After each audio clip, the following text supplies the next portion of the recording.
2033. Just imagine that we are in 2033. Are you there? Doesn't look like that, actually. Let me help you a little bit. In 2033, we have more and more restaurants printing food in 3D.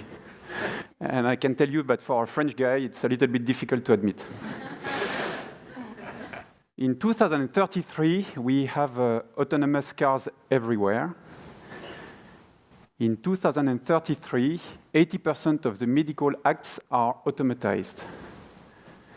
In 2033, 50% of the largest companies we know today have disappeared. 50%. Are you there? Excellent. So let's add a few elements to this image. The young lady who is behind me, she's called Maya. She's a real person. And in 2033, Maya will be 26. We are May 15th. It is 10:27. Maya has just woken up. Yeah, she just woken up because she worked late yesterday evening. And actually, I'm using the word work. But in 2033, we don't work anymore. We speak about transfer. We transfer time of skills. So anyway, Maya has just woken up, and she checks her iPhone. We still have iPhone. Good news. She has 37 emails, 17 SMSs, and 3 transfer requests. In 2033, request transfer takes place on LinkedIn. LinkedIn has become the platform at a global level taking care of all the employment market, or almost all the employment market. So anyway, she has these 3 transfer requests. The first transfer request is coming from BNP. So we should be quite happy because BNP is part of the 50% remaining alive.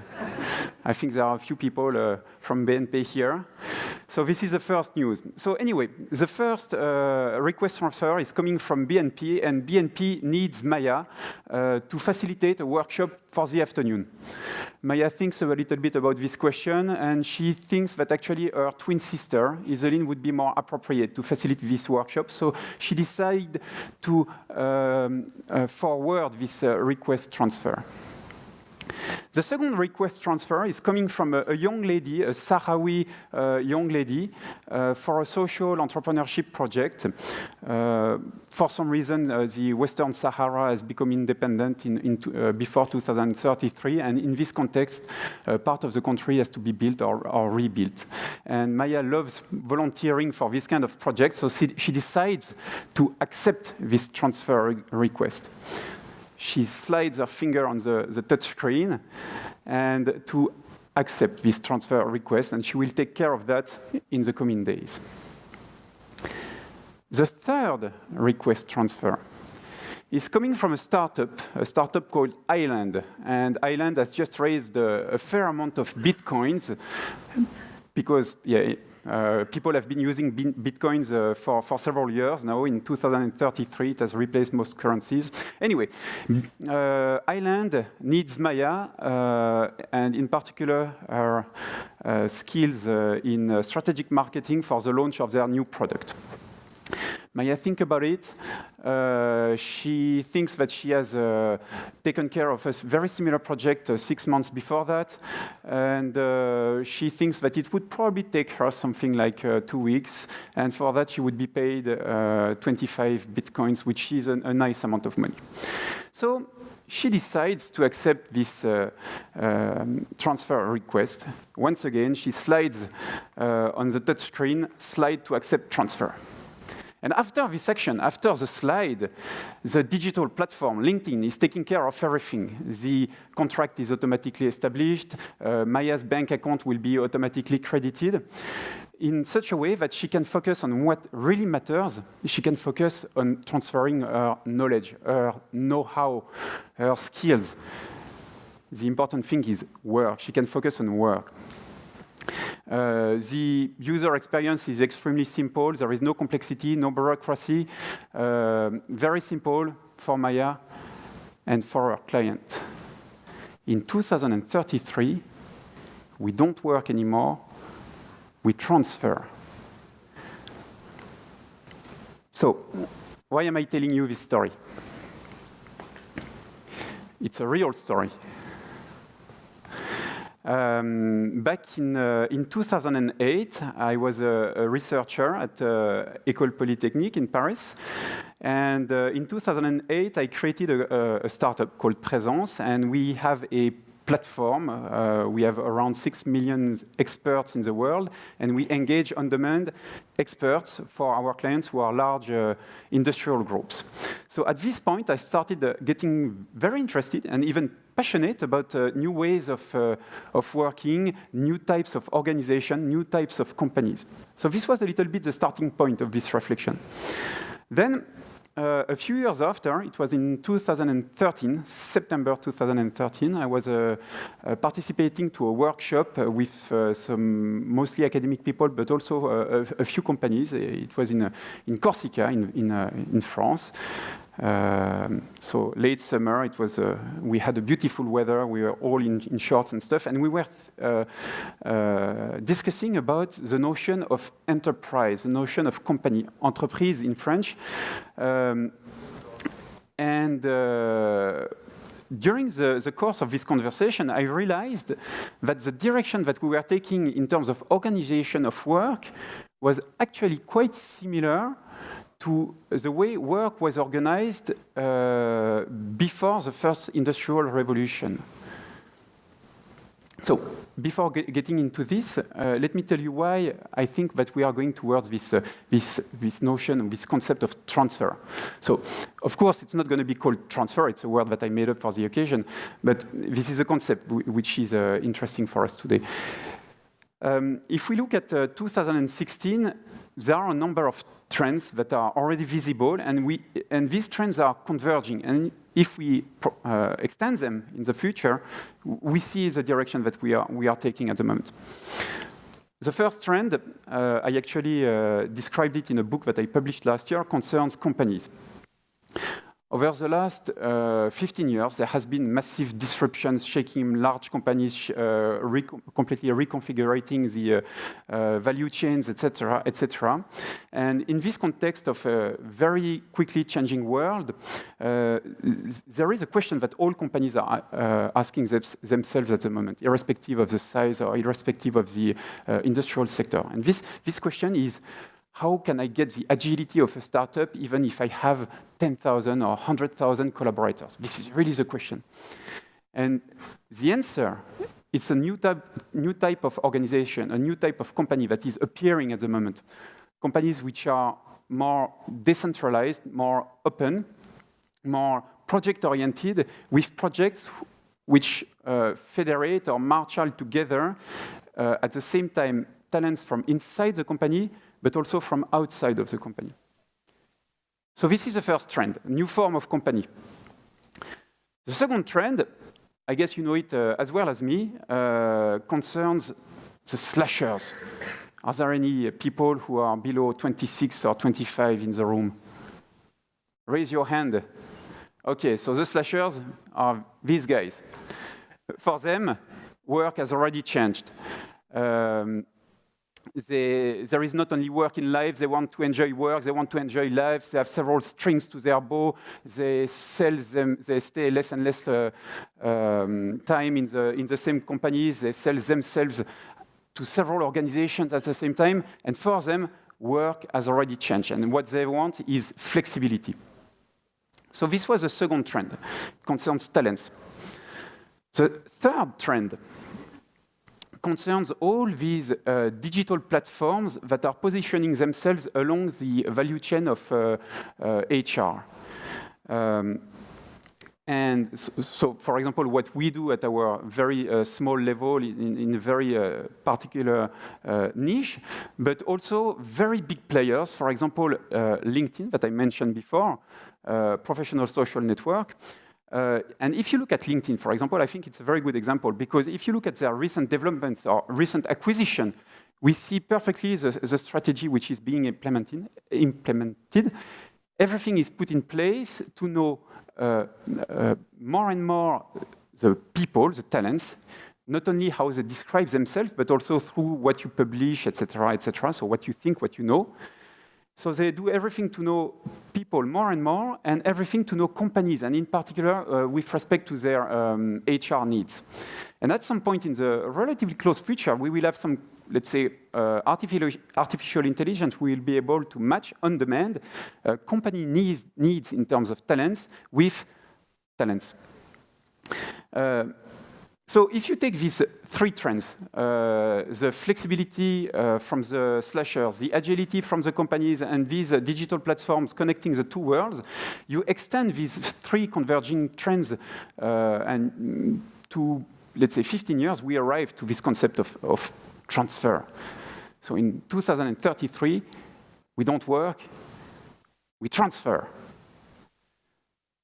So I can see a few looks in the first rows, and maybe some of you are wondering, okay, he has been speaking about transferring for the last 8 minutes, but we still have no clues about what it is actually. I think there will be a big surprise, because if you look at employment, the value chain of employment, it's not going to be very different in the world of transfer. You look for a job, or you are headhunted, you send your CV, you write a cover letter, you ask somebody to write a recommendation letter, you get selected, maybe, you sign a contract, you are getting paid, you save money for health, unemployment, retirement, etc., etc. And in the middle of all these administrative tasks, there is something which is essential, and this thing is called work. In the world of transfers, it's exactly the same thing, except that all these administrative tasks have been completely reconfigured by the digital technologies, making them completely invisible. What's going on is that in a few years, we will have this kind of artificial intelligence being able to match on demand companies' needs with talents. And once we are there, it will be very easy for a company such as LinkedIn to put in place the infrastructure to contract on demand, to pay on demand, and then there will be, of course, a few options. Do you want to save money for your retirement, for your health, etc., etc.? But we are getting there, and the world of work is changing very, very rapidly. It will get less and less regulated, and actually regulation will come most likely from cross recommendations, like you know what you have in any system like Uber, etc., the little stars, on one side and on the other, meaning you can rate companies and you can rate talents. If you are performing, you will go up in the ranking. If you don't perform, then you are going down, and at some point you are expelled from the system. And so in this sense, this is why I think that it's going to be, we are going back to the pre-industrial era. It is, if there are a few fans of Émile Zola among you, it's Germinal from Émile Zola, but with a digital flavor. At least this is my point of view. And actually, there is another thing, because very often the digital means ultra concentration. It is very likely that all that will be handled by one or just a handful of players. And today, LinkedIn is probably the actor which is a better place to do that. And actually, the first time I gave this conference, it was at the beginning of the year. It was a TED Talk originally. I had made a prediction. I had advised people in the audience to buy shares of LinkedIn So it was before LinkedIn got acquired by Microsoft. And then when LinkedIn got acquired, I received messages from many people everywhere. Some people telling me, a few of them, thank you, I followed your advice, I bought some shares. But most messages were, I should have listened to your advice. So because there was a premium price of up to, I think, 40% or something. So anyway, I'm sorry because I don't have any prediction for you today. Anyway,